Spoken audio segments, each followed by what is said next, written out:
پیر کی رات علماء کرام نے کہا کہ شب قدر ہو سکتی ہے 27 کی شب، جس کے تعلق سے قرآن کریم میں ارشاد فرمایا گیا کہ اگر شب قدر جس کو مل جاتی ہے وہ 1000 مہینوں سے بڑھ کر اس کو عبادت کا ثواب ملتا ہے۔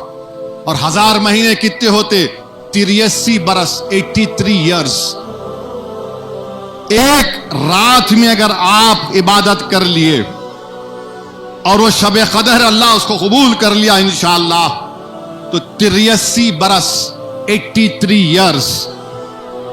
اور اس کے تعلق سے علماء کرام نے لکھا کہ بنی اسرائیل میں ایسے لوگ تھے جو صرف 80 سال اللہ کی راہ میں جہاد کرتے تھے، جن کی عمریں بہت تھی۔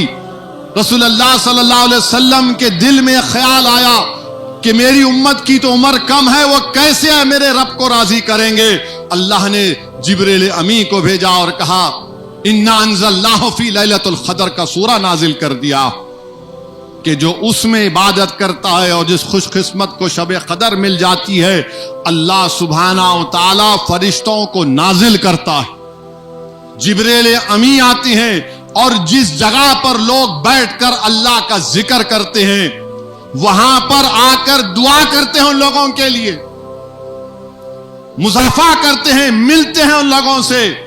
علماء کرام نے بتایا کہ اگر اس رات کتے نہیں بھونکتے، اس رات ایک سکون ہوتا ہے، اور اگر اس رات تمہارے ہاتھ کے رونگٹے کھڑے ہو گئے تو سمجھو کہ کسی فرشتے نے تم سے ہاتھ ملایا۔ اللہ ہم کو خوش نصیب بنا دے۔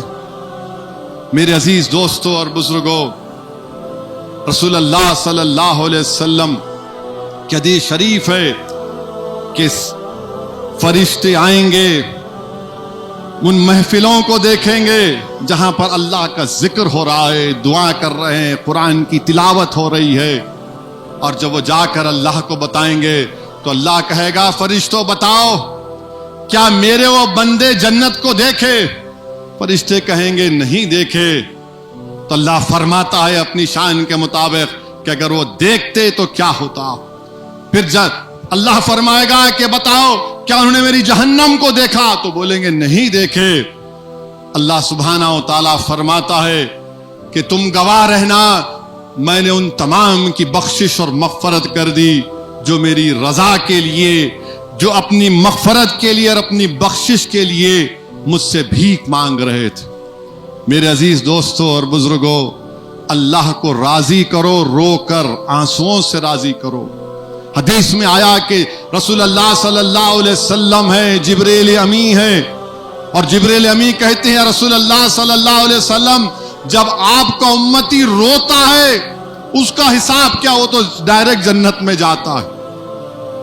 ہمارا رونا، ہمارا عاجزی اور اللہ سے بھیک مانگنا، دعا کرنا، اپنے دامن کو اللہ کے سامنے بے بس ہو کر اظہار کرنا کہ یا اللہ تو وحدہ لا شریک ہے، پروردگار ہمیں معاف کر دے۔